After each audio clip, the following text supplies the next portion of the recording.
नमस्कार विद्यार्थियों, स्वागत है आप सभी का आपके अपने YouTube प्लेटफॉर्म उदय एजुकेशन में। आज के इस वीडियो में लेके आया हूँ अर्धवार्षिक परीक्षा सत्र 2023-24 के लिए इम्पोर्टेंट कक्षा 8वीं का विज्ञान विषय का पेपर, जो कि आपके आने वाले अर्धवार्षिक परीक्षा की दृष्टि से अति महत्वपूर्ण रहने वाला है और आप सभी विद्यार्थियों के लिए वरदान साबित होने वाला है।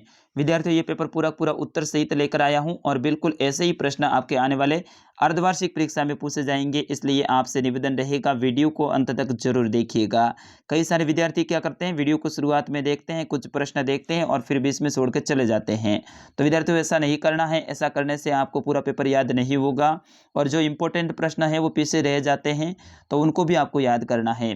तो इस बार आप वादा करेंगे कि इस वीडियो को पूरा देखेंगे, साथ ही चैनल को सब्सक्राइब जरूर करेंगे, क्योंकि आपके लिए ये चैनल बनाया है। आपकी तैयारी में करवाता हूँ यहाँ पे और सभी विषय के यहाँ पे पेपर अपलोड करूँगा, तो इसलिए आपको चैनल को सब्सक्राइब करना है। साथ ही बेल आइकन है, उसको ऑल के ऊपर प्लेस करना है, यानी ऑल के ऊपर सेलेक्ट करना है, ताकि जब भी नया वीडियो डालूंगा तो उसकी सूचना आप तक पहुँच जाएगी। ज़्यादा आपका समय न गंवाते हुए डायरेक्ट चलते हैं पहले प्रश्न की ओर। पहला प्रश्न है, सबसे बड़ा अंडा जिस जीव का होता है वह है मेंढक, मानव, मुर्गी, चतुर्मुर्ग। तो सबसे बड़ा अंडा किसका होता है? चतुर्मुर्ग का होता है। तो ऑप्शन नंबर द रहेगा इसका सही आंसर, चतुर्मुर्ग। अगला प्रश्न है प्रश्न संख्या 2, पीसीआरए का संबंध है।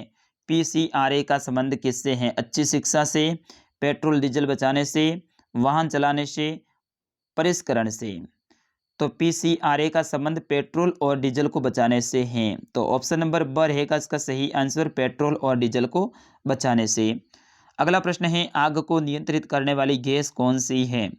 Oxygen, nitrogen, hydrogen, carbon dioxide. तो आग को नियंत्रित करने वाली गैस कार्बन डाइऑक्साइड है। तो ऑप्शन नंबर द रहेगा इसका सही आंसर, कार्बन डाइऑक्साइड। सॉरी विद्यार्थियों, जुकाम लगा हुआ है। अगला है, निम्न कथन को सत्य या असत्य में चिन्हित करें। यानी सही है उनके सामने सही और गलत है उनके सामने गलत। तो इसमें चौथा देखिए, एस्ट्रोजन पुरुष हार्मोन है। क्या सही है? बिल्कुल गलत है। एस्ट्रोजन मादा हार्मोन है, पुरुष नहीं है। तो इसलिए ऑप्शन इसमें असत्य आपका सही रहेगा। अगला है, सजातीय आवेश एक दूसरे को आकर्षित करते हैं। बिल्कुल गलत है, क्योंकि सजातीय आवेश एक दूसरे को आकर्षित नहीं करते हैं, विजातीय करते हैं। तो इसलिए ये असत्य हो जाएगा। अगला है, मेथेन एक पौधाकर गैस है। ये सत्य है, क्योंकि मेथेन एक पौधाकर गैस है। अगला प्रश्न है, कोई व्यक्ति आग से झुलस रहा है तो आप उस आग को कैसे नियंत्रित करोगे? तो इसका सही आंसर होगा, तुरंत आग बुझाने के लिए हम किसी कपड़े या कंबल का प्रयोग करके उस व्यक्ति को ढक लेंगे, जिससे आग और वायु के बीच का संपर्क टूट जाएगा और आग बुझ जाएगी। यानी कंबल और कोई कपड़ा है वो डालेंगे उसके ऊपर, ताकि वायु और आग का जो संपर्क है वो टूट जाए और इससे आग है वो बुझ जाएगी। अगला प्रश्न है प्रश्न संख्या 8, निषेचन किसे कहते हैं? ये कितने प्रकार का होता है? तो इसका सही आंसर होगा, निषेचन शुक्राणु और अंडाणु का संलयन निषेचन कहलाता है। 2 प्रकार का होता है, बाह्य निषेचन और आंतरिक निषेचन। तो निषेचन कितने प्रकार का होता है? 2 प्रकार का। क्या होता है? शुक्राणु और अंडाणु का संलयन ही निषेचन कहलाता है। अगला प्रश्न है, कायांतरण किसे कहते हैं? तो इसका सही आंसर होगा, लार्वा के कुछ विशेष परिवर्तन द्वारा वयस्क जंतु में बदलने की प्रक्रिया को कायांतरण कहते हैं। लार्वा के कुछ विशेष परिवर्तन के द्वारा वयस्क जंतु में बदलने की प्रक्रिया को कायांतरण कहते हैं। उदाहरण के लिए टेडपोल इसका उदाहरण रहेगा। अगला है, भूकंप आने के 2 कारण लिखिए। तो पहला कारण है ज्वालामुखी के फटने से, दूसरा कारण है भूपर्पट्टी के भीतर गहराई में विक्षोभ के कारण भूकंप आता है। अगला प्रश्न है प्रश्न संख्या 11। ये सारे के सारे प्रश्न इंपॉर्टेंट है, इसमें से ज़्यादातर प्रश्न सीधे ही आएंगे विद्यार्थियों, और पेपर होने के बाद में आप कमेंट करके जरूर मुझे बताइएगा कि कितने प्रश्न आपके एग्जाम में आए। अगला है, विद्युत धारा का रासायनिक प्रभाव क्या है?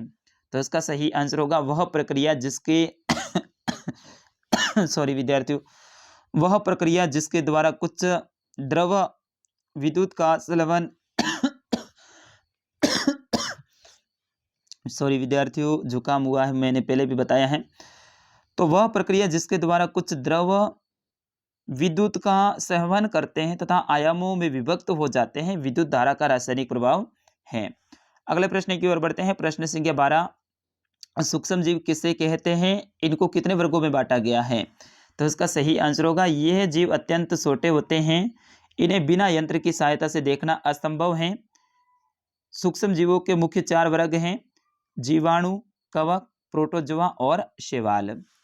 अगला प्रश्न की ओर बढ़ते हैं। अगला प्रश्न है, घर्षण से आप क्या समझते हैं। तो इसका सही आंसर है, संपर्क में रखे दो पृष्ठों के बीच सापेक्ष गति का विरोध करने वाले बल को घर्षण कहते हैं। अगला है कि समूह 1 को समूह 2 से मिलान करना है। तो समूह 1 को समूह 2 से मिलान करना है, आप इनको देख के आराम से मिलान कर सकते हैं। अगला देखिए प्रश्न संख्या 15, नीचे दिए गए वाक्यों की सत्यता की जांच कर सत्य या असत्य का सही निशान लगाइए।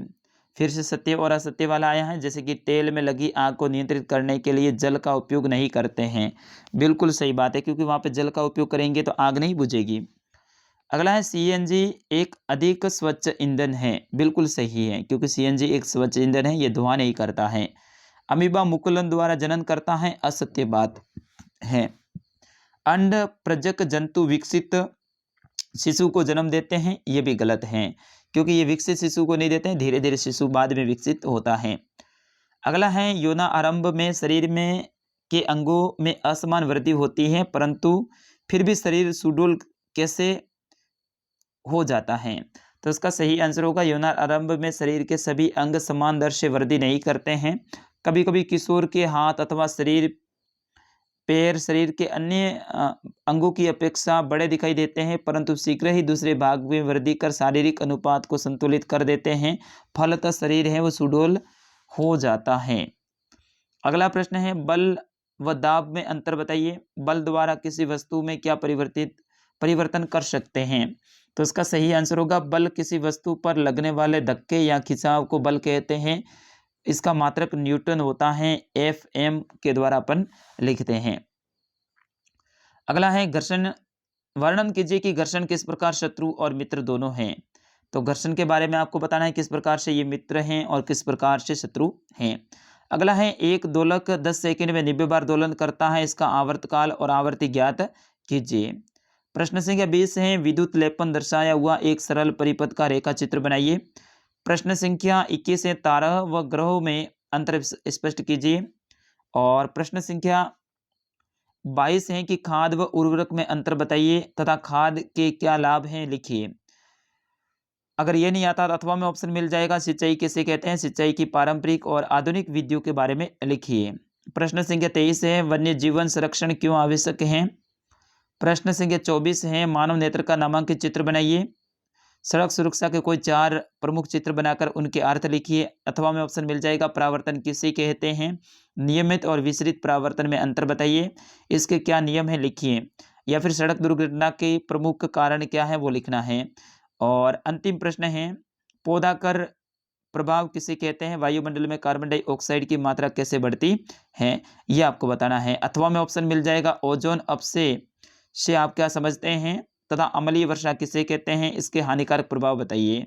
और अंतिम रहेगा, मानव के लिए स्वस्थता क्यों आवश्यक है बताइए। तो विद्यार्थियों, यह था कक्षा 8 का विज्ञान विषय का पेपर। पूरा पेपर मैंने आपको समझाया है, अच्छे से बताया है। इनमें से ज़्यादातर प्रश्न सीधे आएंगे। जब आपका पेपर हो जाए उसके बाद में आप कमेंट करके ज़रूर मुझे बताइएगा कि कितने प्रश्न आपके एग्जाम में आए। फिलहाल के लिए इस वीडियो में इतना ही, मिलते हैं अगले पेपर के साथ में। तब तक के लिए नमस्कार, जय हिंद।